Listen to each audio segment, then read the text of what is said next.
Welcome to Mindset, Mood and Movement, a systemic approach to human behavior, performance and well-being. How psychological, emotional and physical health are all connected. In this episode, I'll be sharing my knowledge and experience to help you overcome a challenge that you might be facing in life, health or work.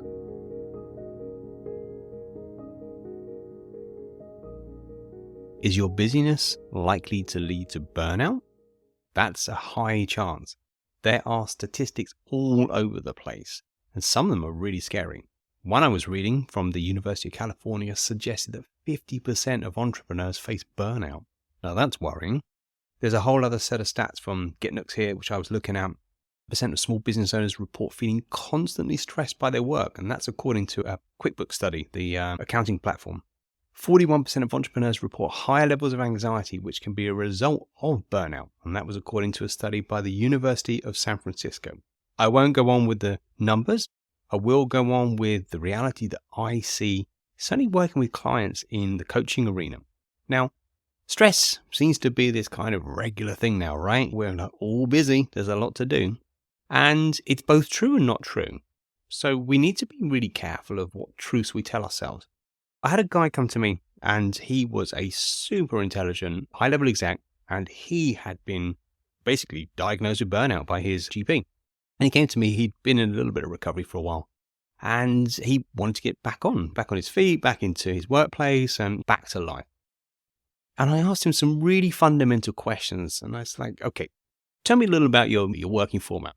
What do you do? Now, how many days a week, how many, that sort of thing. And it came back like this. 6 days a week minimum, sometimes 7, 12 hours a day. I'm like, whoa, already? How are you going to sustain sleep, nutrition, relationships, exercise, if you give that much time to work? And then, of course, it went on, and you may be familiar to this, back-to-back meetings with no breaks, constant demands out of the office, so on the train or traveling from one place to another. And we had a nice conversation at the beginning to see if I could help this guy. And essentially, my work was to help them see what were the factors that got you here. What were the practical factors that got you here? And what were the mindset factors that got you here? Now, there's a lot of information that tells us about burnout, things to look out for. Now, if you're listening to this, you might be a little bit concerned. So here are, according to the Mental Health UK team and research, they've got a bunch of things we should look for. So feeling tired or drained most of the time, feeling helpless, trapped and or defeated, feeling detached or alone in the world, having cynical and a negative outlook, self-doubt, procrastinating, taking long to get things done, and feeling overwhelmed. Now, they're the common signs of burnout. What I see with people I've worked with who are moving towards burnout, there is this whole sense of depletion. And you may resonate with, I've been here, all right? I've been on the edge of burnout myself, so I know it firsthand. This is a terrible place. And I remember giving a metaphor to someone. It was like going down a really steep hill, and you can see the edge of the cliff coming as well. So not only is this steep hill bad and unpleasant, there's a cliff edge at the far end, which if you go off it, it's all going to end, which is no good at all. If you're running a business, you cannot lose your health. Otherwise, you've lost your business. So back to burnout. Looking out for these signs are important. But what I find really important, and I really want you to know this, is that symptoms are signs and signs are symptoms. It's very easy to think I can medicate this, I can meditate this, I can just sleep a bit more, and all these things can help. But what are the symptoms? They are signals, and they're telling you something. And they're perhaps telling you that something needs to change. Now, I worked with another person not too long back, Sarah. Sarah was a founder of her own company in the recruitment sector, and she had been absolutely bang on it for several years, really working hard. Now, the work ethic is admirable. The approach is damaging.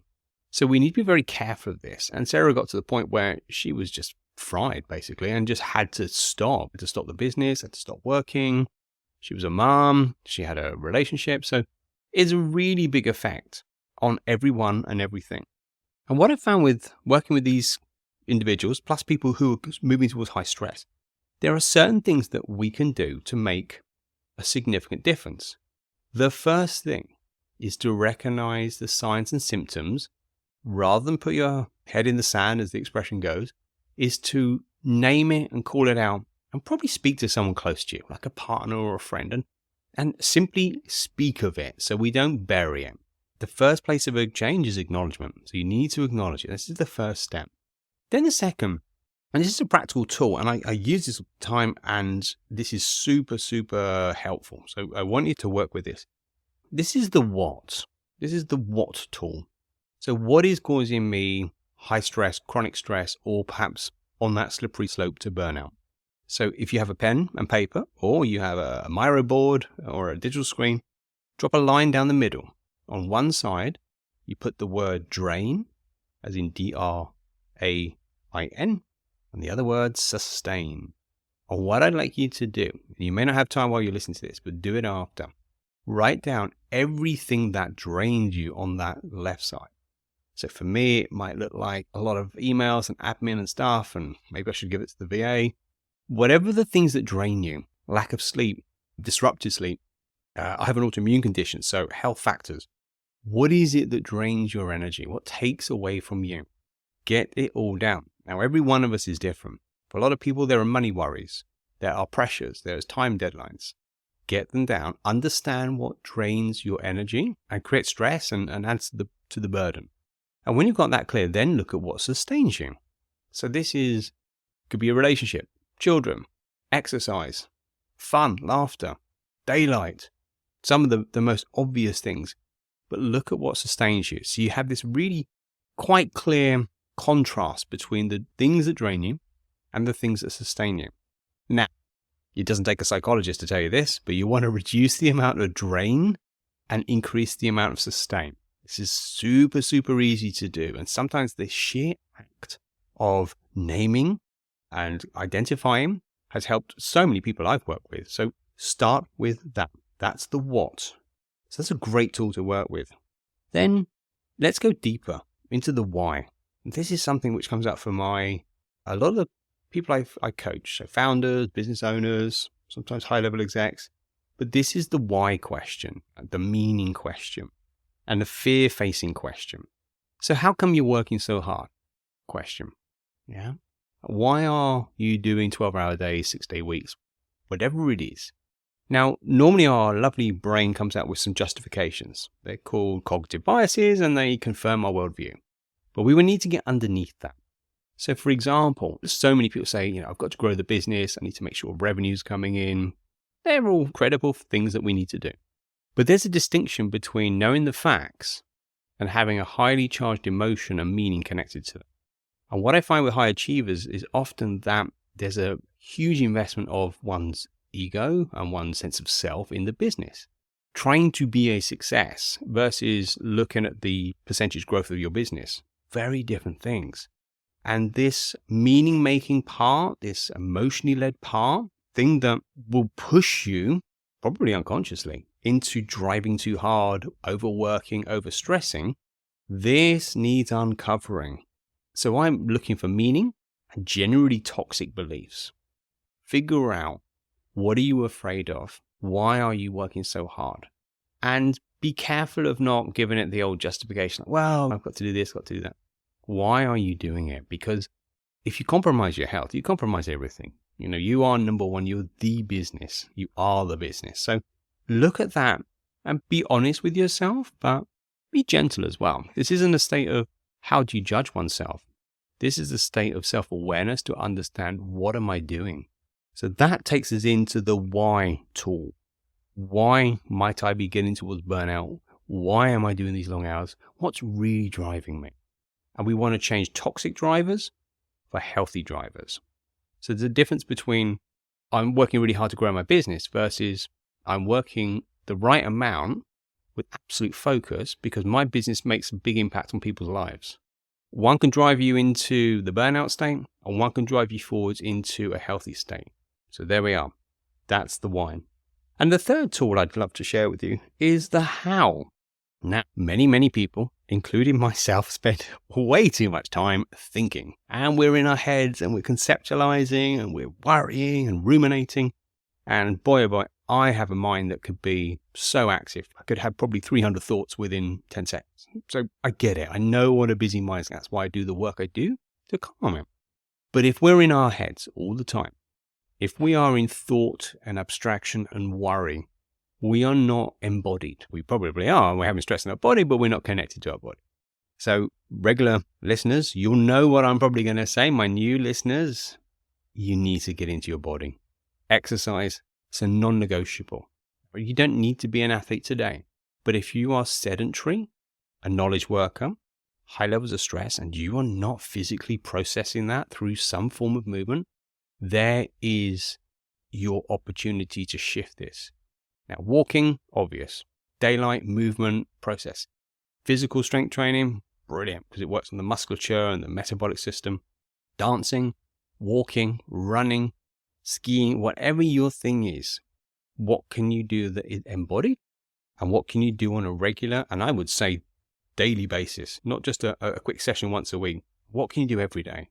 Now, I've had many people say to me, oh, I'm too busy, I haven't got time for exercise. And on some level, there's a truth. I'm a very busy individual. I have a lot of things to do. And sometimes time feels like it's squeezed. But there's a distinction between priority and justification. So it's back to the why question, right? So if you prioritize exercise, whether it's a 20-minute session in the morning before you start work, you prioritize yourself and your health.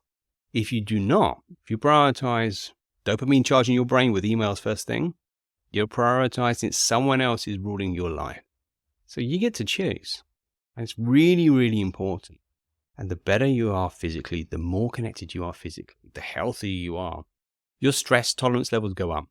Your stress capabilities go up. Your ability to process things like those adrenaline and cortisol, the stress hormones you may have heard of, they physically are processed. So I would say if you're a stressed individual moving towards burnout, find a strength and conditioning program. Get on something really good so you can physically be in your body, process that. It will help balance that sway towards too much time in your mind. So there are 3 tools there. There are 3 tools I use with many people that I work with, and I want to share them because you should know this. If you're struggling, use the right tools, it can really help. So you've got the drain and sustain model to see what is happening. You've got the meaning-making question. Like, why is this happening? What meaning am I making of this? What fears are driving me? And the how question. How can I change this to become a physically healthier situation? Will move you away from that burnout edge. It will give you a better perspective. And it's so important, isn't it? Why are you working? I run a business because I love it and I love what I do. The business doesn't run me. And make sure if you're leading, that you're leading those choices. It's going to be a healthier and more sustainable approach to both your health, your life, and your business. Now, again, it's a whistle-stop tour as I do with these solos. I hope that you can grab these thoughts, take them, and utilize them if you are having a challenge. If you want to know more, if you've caught this on a social platform somewhere, or if you want to reach out to me, all the contact details are linked. Drop me a message and let me know how you get on with one of these tools. And yeah, don't be too busy. Don't burn out. Stay well. Till the next time, take care. Thank you so much for listening. If you enjoyed the episode, please subscribe. And if a friend would benefit from hearing this, do send it on to them as well. If you would like to get in touch yourself, then you can go to my website, which is saljeffreys.com, spelled SALJEFFERIES, saljeffreys.com. Hit the Get in Touch link, and there you can send me a direct message. If you'd like to go one step further and learn whether coaching can help you overcome a challenge or a block in your life, then do reach out and I offer a call where we can discuss how this may be able to help you. Until the next time, take care.